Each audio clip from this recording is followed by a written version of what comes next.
Welcome to Crypto News. Today is the 23rd of January, 2026, and the top cryptocurrency news is as follows. We're going to start today's episode with BlackRock, which shows from on-chain data that it has moved over $403 million in Bitcoin and Ethereum to Coinbase Prime. So it looks like it's selling them, as you can tell. Let's say that this data comes from ARK Intelligence, with the transfers that you're seeing on your screen right now. Let me tell you that this is because, just in the previous episodes, 1 to 2 days ago, I told you that Bitcoin ETFs had seen very large outflows, with BlackRock having the lion's share, as you can see. From BlackRock, we're gonna go to our exchange, and we're gonna go to BitGo, which is another exchange that went public on the New York Stock Exchange. Its stock is worth about $18, and the company is now valued at $2 billion. And moving on to Bitcoin, let me tell you that Ondo Finance wasted no time in saying that it will put its BitGo stake on the blockchain and tokenize it, as you understand. At the same time, Ondo Finance is expanding to the Solana network and will bring 200 US stocks and ETFs to Solana. So very good news for Solana, which strengthens the tokenization narrative, and good news for Ondo Finance because it will find a lot of customers and money in Solana. Continuing with our exchanges, we will mention the former CEO of Binance, Mr. CZ, who spoke at the World Economic Forum in Davos. This entire article was written based on this source here, which is a snapshot with Mr. CZ,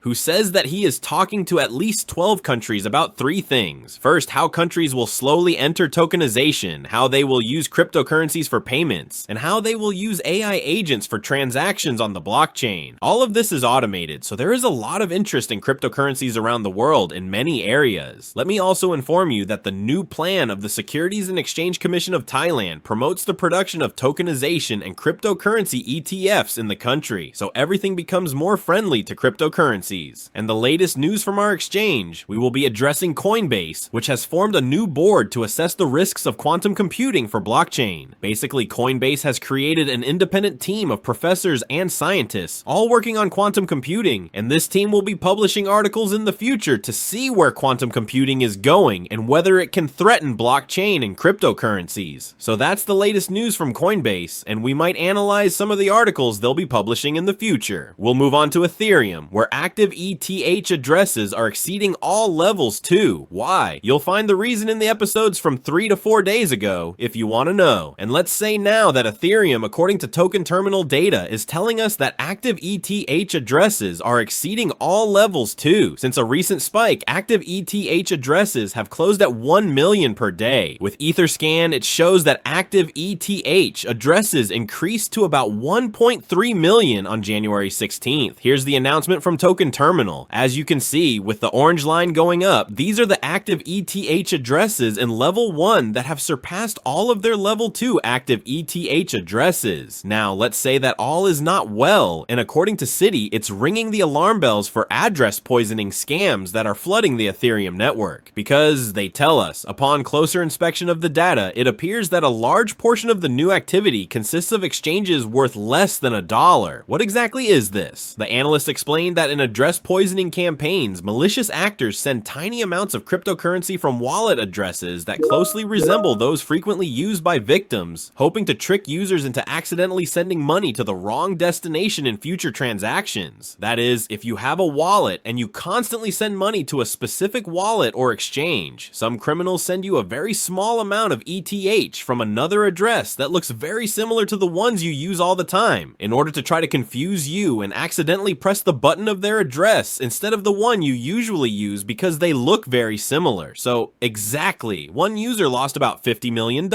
as we have seen in previous episodes. So be very careful if you see very small amounts. Moving on, we will now go to Saga, which has been stopped because it was apparently hacked. We learned that Saga's level 1 blockchain protocol has put the Saga EVM on pause after losing $7 million. As of the time this episode was recorded, the blockchain continues to remain on pause, and this has caused its price to drop by more than 10%. And worst of all is Saga's stablecoin, which instead of being at $1 is at 74 cents, and that's much worse. Believe me, we have no idea when the blockchain will start working again. again, and we don't even know what caused it. Everything is under investigation, and now it's time to move on to the cryptocurrency market, where the price is at $89,000. That wraps up the top news for crypto today, May 19th, 2023. I'd like to remind you that the content you just watched is created for educational purposes only and should not be considered as investment advice, but rather as investment opinion. Please subscribe to the channel, leave a like, and feel free to comment. Take care, everyone, and have a good day.